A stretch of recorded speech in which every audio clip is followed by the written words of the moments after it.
안녕하세요. 크립토TV입니다. 오늘은 말 그대로 느닷없는 스트래티지의 비트코인 매도설에 대해서 여러 가지 팩트를 체크해 보도록 하겠습니다. 오늘 아침부터 비트코인이 갑자기 또 떨어지면서 언론에서 공포 기사가 대량 살포되고 있는 것 같습니다. 아마 보셨을 겁니다. 스트래티지가 비트코인에 대한 판매 가능성을 드디어 인정했다. 정말 파는 거 아니야? 그리고 이게 뭐 구체적으로 정황이 나오고 있는데요. 스트레티지의 CEO 폰리 또는 퐁레라는 분이 있습니다. 그러니까 마이클 세일러는 회장님이고요. CEO 이제 살림살이 하시는 분은 따로 있는데 이분이 구체적인 비트코인 매각의 조건을 밝혔다. 오늘 새벽에 있었던 일이네요. 그래서 여러 가지 구체적인 정황이 나오고 있는데요. 이 폰리라는 CEO는 회사가 보유한 비트코인을 비상 상황에서 매각할 가능성을 처음으로 언급했다. 근데요, 이게 사실이긴 한데 굉장히 교묘한 사실입니다. 제가 뒤에서 왜 그런지를 말씀드리고요. 그래서 구체적인 이런 상황이 되면 매도할 거야. 시장 가치 대비해서 비트코인의 가치, MNAV라고 하잖아요. 요게 1 이하로 하락하거나 자금 조달이 어려울 때, 즉 우선주를 뭐 전환사채 발행해서 이분들에게 배당을 줘야 되는데 그런 게 좀 부족할 때는 재무적인 결정으로 비트코인 팔아서 줄 수 있다. 근데 현재 비트코인 매수하는 이 스트래티지의 MNAV가 제 기억에 0.95, 뭐 많으면 0.95, 적으면 0.8, 그 0.9를 왔다 갔다 하고 있습니다. 이 말인즉슨 언제든지 스트래티지는 비트코인을 팔 수 있다. 이렇게 지금 해석이 되고 있거든요. 그리고 이번 발언으로 세일러 회장의 절대 매도 불가 방침에 균열이 생겼다. 요것도요. 조금 교묘한 사실에 가까운데 왜 지금 교묘하다고 한지를 한번 뒤에서 이제 팩트 체크를 해볼 거고요. 그러니까 이런 이제 약간 거짓 기사, 사실 이 글로벌 뭐 땡땡땡땡이라는 언론사는요, 굉장히 거짓 기사가 좀 많이 있어요. 여기 보시면 급락은 했는데 급락은 사실이겠죠. 좀 떨어졌으니까. 근데 뉴욕 증시, 특히 MSCI 지수에서 스트레이티지가 끝내 퇴출됐습니까? 저는 처음 들어보네요. 내년 1월 15일 날 결정이 나서 정말 퇴출이 되면 2월 말일자로 해서 이렇게 이제 실제로 이 패시브 펀드들에서 팔 수 있게 되거든요. 근데 여기는 MSCI에서 이미 탈락이 됐답니다. 그리고 세일러 회장은 대량 매각을 했다. 글쎄요, 사실에다가 특히 가격이 하락하는 데다가 MSG를 몇 줌 뿌리는 순간 또 그나마 붙어 있는 긍정적인 개미들, 낙관론자들이 아마 와르르 무너지지 않을까 생각이 드는데요. 자, 오늘 결론부터 소개를 해드리면 이 정도 퍼드라든지 하락이 흔들리면요. 코인으로 성공 투자는 굉장히 힘듭니다. 지금 흔들리는 정도가 아니라요. 과거로 가면 정말 답이 없었거든요. 지금 뭐 트럼프가 있든지 블랙락이 있든지 지금 굉장히 행복한 구간에서 나오는 퍼드고요. 과거에는 더욱 심했었다. 그래서 이런 퍼드에 흔들리시면 안 된다. 근데 왜 저는 그런 퍼드라고 하는지를 한번 팩트를 한번 한 세 가지 정도 체크를 해보겠습니다. 제 얘기를 들어보시고 판단은 각자 해주시면 좋을 것 같아요. 첫 번째, 스트래티지의 매도 가능성. 진짜 이거 처음 나온 건가? 항상 의문점을 품어봐야 됩니다. 아까 뭐 첫 공식적으로 매도 가능성을 언급했다. 뭐 폭매가 인터뷰에 나왔다. 인터뷰 팟캐스트에서 나와서 CEO가 얘기를 한 건 뭐 그럴 수 있는데 이거 진짜 처음인가? 보시면요. 결론부터 얘기하면 처음 나온 얘기가 아닙니다. 이미 25년도 4월 7일경에 공식 보고서, 특히나 SEC에게 보고하는 8-K 보고서에서요. 뭐 이러저러한 뭐 경영이나 재무 상향이나 뭐 중요한 변화가 있을 때 변동일 기준 4 영업일 이내로 SEC에게 의무적으로 보고해야 된다. 이미 보고서를 이제 SEC에게 제출한 그 내용을 폭래 이제 CEO가 좀 구체적으로 언급을 했을 뿐입니다. 그쵸? 공식적으로 위험한 사항이 있으면 알려야 되니까. 그래서 이러저러한 위험한 상황이 있으면 매각할 수 있습니다. 그래서 최악의 상황을 가정하고 뭐 보호하기 위해서 의무적으로 고지를 한 거다. 근데 이제 폭래가 구체적으로 이런 상황이 오면 팔 수 있습니다라고 조건을 제시했을 뿐이에요. 그건 뒤에서 더 다뤄보기로 하고요. 또 날짜가 굉장히 교묘합니다. 왜 하필 25년 4월 7일에 요거를 보고서를 제출했을까요? 이때 어떤 상황이었는지 기억이 안 나실까 봐 제가 가져와 봤는데요. 결론부터 얘기하면 연중, 그러니까 25년 지금 거의 다 지나갔죠. 연중 가장 비트코인이 최저점일 때 이 보고서가 공개가 됐습니다.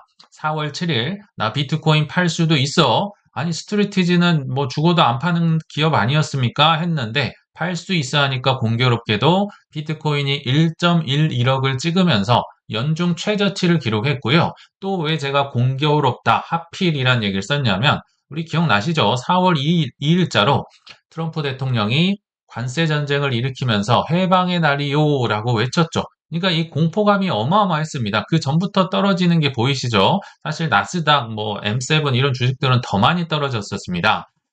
저는 이 발표하고 나서 좀 오를 줄 알았거든요. 근데 한참 시간을 두고 오르죠. 왜냐하면 이 해방의 날의 발표가 생각보다 너무 최악이었기 때문에 말도 안 됐기 때문에 이렇게 떨어지고 그 공포가 극에 달해 있을 때 스트레티지도 팔 수 있어 이런 양념을 덧붙이면서 굉장히 많이 떨어졌는데요.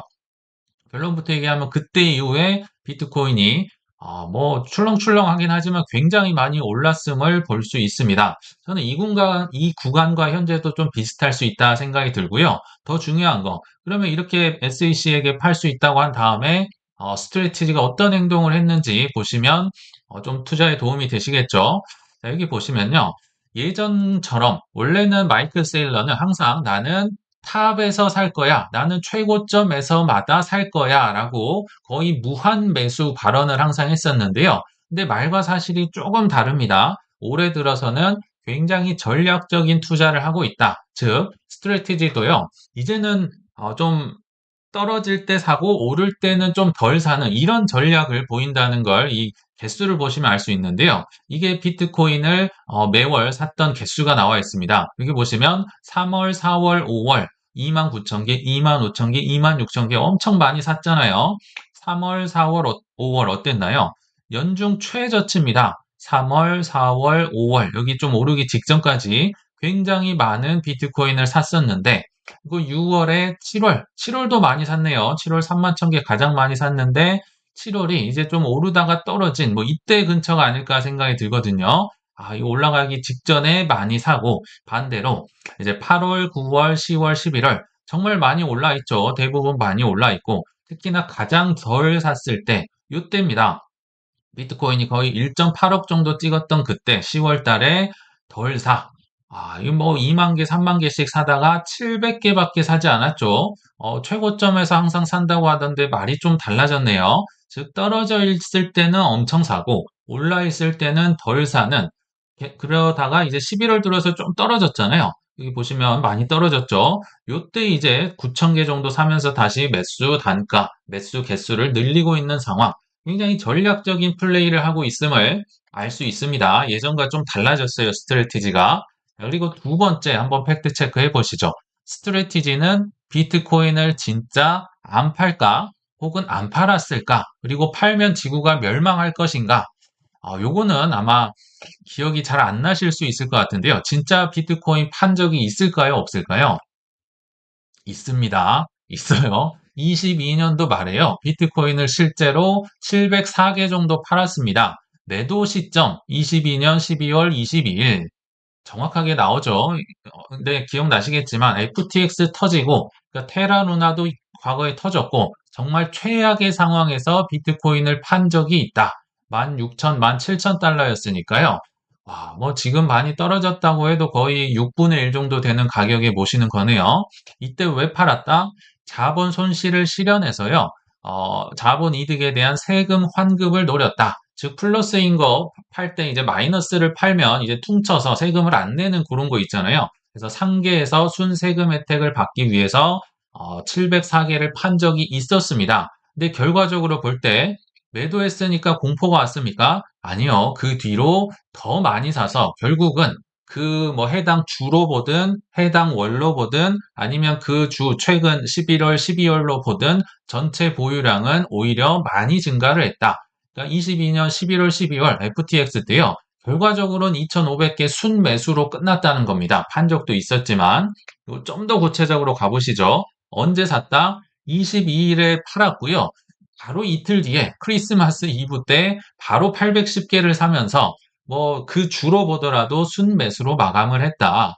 그러니까요, 진짜 뭐 절대 never sell your 비트코인 아니요, 판 적이 있었다. 왜 나는 몰랐을까? 제 생각에는요, 개미들이, 이때는요, 뭐, 떠날 대로 다 떠나서 사실 개미들이 남아있는 자체가 거의 없었습니다. 이때 만약 비트코인, 이더리움 뭐 이런 걸 들고 계신 분들만 이거를 기억하실 수도 있고 안 하실 수도 있어요. 그러니까 다 떠나서 이런 사실이 있었다는 것 자체가 아니라 그냥 기사 찾기도 힘듭니다. 이런 사실 많이 못 들어보셨을 거예요. 기사가 있긴 하지만 거의 없다. 왜냐하면 기사 내봤자 뭐 볼 사람이 있어야죠. 이미 공포에 다 FTX 때 뭐 마지막 개미들까지 다 떠났는데 이런 걸 기억하기도 쉽지 않다. 근데요, 저는 이게 굉장히 중요한 경험이라는 생각이 들거든요. 여기 보시면요. 하락장에도 시장에 남아있는 자들만 가질 수 있는 노하우이자 경험이자 돈을 더 벌 수 있는 중요한 경험이라는 생각이 듭니다. 무슨 얘기냐? FTX 때 뭐 이렇게 많이 최저점에 떨어져 있을 때 남아있는 사람들만 결국 이 경험을 통해서 나중에 돈을 벌 수 있다. 무슨 얘기냐? 제가 뭐 정말 노래를 많이 했던 비트이도 50% 이상 가져가세요. 알트코인은 5% 이하만 하셨으면 좋겠습니다. 현금을 10% 가져가시면 좋고요. 요걸로도 부족한 거겠죠. 저도 해보니까 안 돼서 정말 하락장에 5만 가지 살아남으려고 어떻게 하면 덜 힘들까? 별 행동을 다 해보니까 제가 이런 포트폴리오를 갖췄겠죠. 저도 항상 오르기만 하면 뭐하러 비트 이더를 쓸데없이 천천히 올라가는 거 살 것이고 현금은 왜 남겨놓을 것이며 무슨 말도 안 되는 삼성전자 뭐 이상한 걸 왜 살까요? 그러니까 이렇게 경험을 해보고 되어 보니까 저만 가질 수 있는 노하우겠죠. 이게 정답은 아니겠지만요. 그래서 이런 분들만 이런 이제 떨어져 있을 때도 뭔가를 팔아서 뭐 해지라든지 뭘 팔아서 매수도 할 수 있을 거고 또는 없더라도 보유를 할 수 있는 능력을 갖출 수 있지 않을까 이런 생각이 듭니다. 하락장에 있으셨던 분들만 그리고 과거에 어떤 일이 있는지를 이제 인식을 할 수 있겠죠. 팔아 있는 사람은요, 뭐 이런 게 있었든지 없었든지 기억도 할 수 없을 것이다. 라고 생각이 듭니다. 그리고 마지막 세 번째, 이런 싱숭생숭한 와중에 마이클 세일러가 11월 말, 뭐 12월 초에 녹색점을 찍으면 어떨까? 굉장히 싱숭생숭한 또 발언을 이어갔습니다. 이게 이제 비트코인을 살 때마다 마이클 세일러가 본인이 그 주황색 점을 항상 표시하거든요. 이 주황색 점이 크면 많이 샀다. 뭐 작으면 적게 샀다 이런 얘기인데 주황색을 찍어도 모자를 판에 지금 초록색 점을 추가하면 어떨까요? 하니까 야, 이 초록색은 뭐지? 이거 팔라는 거 아니야? 혹시 처음으로 판다는 거 아니야? 안 그래도 폭리 CEO가 지금 불안한 발언을 하다가 이런 발언으로 뭐 여러 가지 논란이 있습니다. 이게 더 많이 살 거야 라는 사람도 있고 아니야 팔 거야 라고 해석하는 분들도 있고요. 이거는 아무도 모르겠죠. 근데 제가 볼 때는 팔 사람은 파셔라.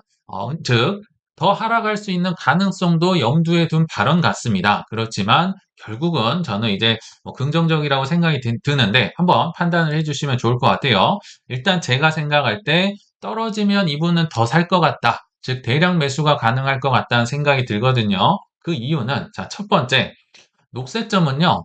사실 마이클 세일러는 주황색 점을 선호했지만 마이클 세일러가 살 때마다 그 사는 거를 이제 트래킹하는 추적하는 이 사이트가 있는 거 아시죠? 거기에서는요. 뭐 20년도부터 계속 녹색 점을 썼었습니다. 트래커에서는 항상 녹색 점을 썼다. 이게 뭔가 뭐 특이하거나 뭐 새로운 게 아니라는 겁니다. 제가 볼 땐 그래서 하락 시에는 더 많이 사고 싶다. 과거에도 보셨죠? 22년도에도 하락 시에 팔았다가 다시 더 많이 샀고, 아까 25년 4월 달에도 팔 수 있다는 보고서를 보여줬다가 결국은 그때 더 많이 샀잖아요. 저는 이렇게 해석이 가능하다라는 생각이 들거든요. 즉, 같은 상황을 보더라도 하락장에 있었던 여러 산전수전 공중전 경험 때문에 다른 해석도 충분히 가능하다. 모두가 같은 방향을 바라보면 거기에는 먹을 게 별로 없지만 나는 좀 다른 것 같은데 이 해석을 가능하게 하는 이 하락장 때 경험이 굉장히 전 중요하다 생각이 듭니다. 그럼에도 두 가지 선택이 있어요. 떨어지면 혹은 스트레티지가 비트코인 진짜 팔면 어떡하지? 팔 수 있다고 말씀드렸잖아요. 과거에도 있었다. 그러면 더 살려고 이 친구들이 할 수 있겠구나라고 저는 생각할 수가 있을 것 같고요. 탈출은 지능선이지 아직도 남아 있었어. 이렇게 조롱을 하고 떠날 수도 있고, 어, 제가 강요 드리는 게 아닙니다. 선택은 여러분들이 하시는 거다. 자, 같은 상황에서도요, 사실 굉장히 많은 불안한 기사들이 난무하게 나오고 있지만, 이런 기사도 있더라고요. 제가 어렵게 찾았습니다. 셀러 이거 비트코인 더 사는 거 아니야? 오히려 추가 매입 신호라서 대량 매집하는 거 아니야? 이런 굉장히 소수 의견의 기사를 어렵게 찾았는데요. 자, 어제 그 퐁레라는 스트래티지 CEO가 인터뷰를 팟캐스트 나와서 했었다고 하잖아요. 근데 인터뷰 내용을 한번 가만히 보시죠. 스트래티지 내부 기조는 단호하다. 퐁레 CEO가 나와서 인터뷰에서 회사가 비트코인을 매도할 상황은 극히 제한적이다. 안 팔고 싶어 라고 얘기를 했는데요. 기사에서는 이 뒷부분만 강조를 했다는 겁니다. 자, 웬만하면 안 팔 건데, M나브가 순자산 가치보다 낮아지고, 아까 뭐 1보다 떨어지면 팔 수 있다. 그리고 외부에서 자본 조달이 완전히 막히는 시점이 아니라면, 매도는 고려하고 싶지 않다라고 했지만, 딱 여기에만 악마의 편집으로 해서 수십 개의 기사가 쏟아지고, 거기에 가격 하락까지 얹어주면, 뭐 거의 완벽한 이제 상황이라고 볼 수 있겠죠. 이 세력들이 개미들에게 뺏어낼 수 있는 굉장히 좋은 상황이 갖춰지고 있다. 스트레티지는 뭐 어쩌고 저쩌고 해서 매도는 구조적으로 최후의 선택지로 남겨두고 있다. 그러니까 웬만하면 안 팔겠다라고 얘기를 했지만 사람들은 이 뒷부분에 매우 집중을 하고 있다. 그리고요, 사실 이 배후에는 저는 금융 세력들이 있다고 보거든요. 스트래티지가 최근에 MSCI에서 퇴출될 수 있다. 1월 15일자로 판결이 되고요. 정말 이게 퇴출이 되면 한 2월 말일자로 해서 아마 실제로 패시브 펀드에서 스트래티지를 팔아야 될 겁니다. 근데 제 생각을 말씀드리면요. 이거 퇴출될 가능성이 뭐 한 6대4, 7대3으로 저는 더 높다고 봅니다. 왜냐면요. 이 없는 기준을 지금 새로 만들었거든요. MSCI에서. 뭐 JP모건의 뭐 이런 의도인지 어떤지는 모르겠지만 아무튼 이 스트래티지를 잡기 위해서 새로운 기준을 만들었다라고 본다면 퇴출할 가능성은 전 충분히 있다고 봅니다. 자, 그러면 둘 중에 하나예요. 더 떨어질 수 있겠네. 그럼 하락한 이후에 뭐 매수를, 뭐 추가 매입을 대량으로 할 수도 있을 것이고, 아니야, 망할 거야. 뭐 아직도 남아있어. 이렇게 생각을 하실 수도 있겠죠. 한번 생각을 해보시죠. 아까 SEC에게 매도할 때 뭐 이러이러한 보고서 4월 7일자로 제출을 했었다고 하잖아요. SEC에 보고를 할 때 누구의 승인을 받고 보고를 했을까요? MSTR의 대주주가 이거를 내용을 당연히 알고 있겠죠. 허락을 했으니까 SEC에게 보고를 했을 텐데, 그러면 한번 생각해 보시죠. MSTR의 대주주들, 뭐 블랙락이다, 뱅가드다, 뭐 스테이트 스트리트다 많이 있잖아요. 이 사람들은 자기들이 많이 들고 있고, 한데 왜 불리한 이런 보고서를 SEC에게 보고를 하라고 승인을 해줬을까? 그쵸? 승인을 안 해줬으면 보고를 안 했을 겁니다. 왜를 집중을 하시면 좋다. 그리고 이 친구들은요, 사실 뭐 이게 엠나브가 떨어지고 뭐 평균 단가에 뭐 다가서고 있고 뭐 얼마 이하면 이제 뭐 힘들어지고 이거를 공개를 안 하고 싶을 것 같은데요. 오히려 이런 상황에서 비트코인 대시보드를 만들었습니다. 우리 스트래티지의 뭐 현황판이다. 그래서 비트코인 현재 몇 개 들고 있고 뭐 평균 단가가 얼마고 엠나브가 얼마고 뭐 수익률이 얼마고 뭐 이 전환사채를 얼마를 하고 있고 이거를 상시 볼 수 있게 지금 공개를 했다는 겁니다. 이거를 왜 공개를 했을까? 그리고 뭐 이러면서 폭리가 이런 얘기도 했어요. 25K까지 가도, 즉 비트코인이 25,000달러까지 가도 우리는 운영이 가능하다라고 했거든요. 이상하잖아요. 아무리 뭐 불리한 얘기를 하면서도 오히려 이런 걸 공개를 하고 있고, 이거 봐라, 우리 언제든 팔 수 있어. 뭐 이렇게 해석을 할 수도 있겠죠. 제가 볼 때는요. 어, 이런 분들이 이 금융 세력들이 우리의 코인을 노리고 있지 않을까라는 생각이 들거든요. 거기에 비슷한 이제 월가의 격언을 한번 제가 찾아봤는데요. 원문이 더 와닿아서 영어로 한번 가져와 봤습니다. 불마켓 상승장은 진짜로 기 위해서는 언제가 와야 된다? 마지막 그러니까 마지막 긍정론자, 마지막 낙관론자들이 타워를 던질 때 나온다.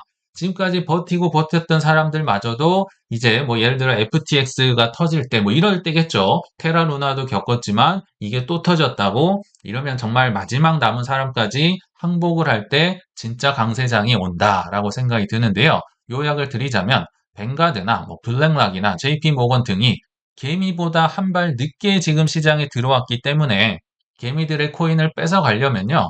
결국 위아래로 털어줘야지만 위에서 오른다더라 라고 소문에 산 개미들 거를 아래에서 많이 뺏어갈 수 있지 않을까요? 그래서 저들에게는 단기적으로 사팔로 대응하는 건 거의 의미가 없고요. 저들의 상승 시기까지 구명조끼를 꽉 입고 오래 수영할 수 있는 우리 여유 있는 구독자님들 되시길 바라면서 이만 마치겠습니다. 시청 감사합니다.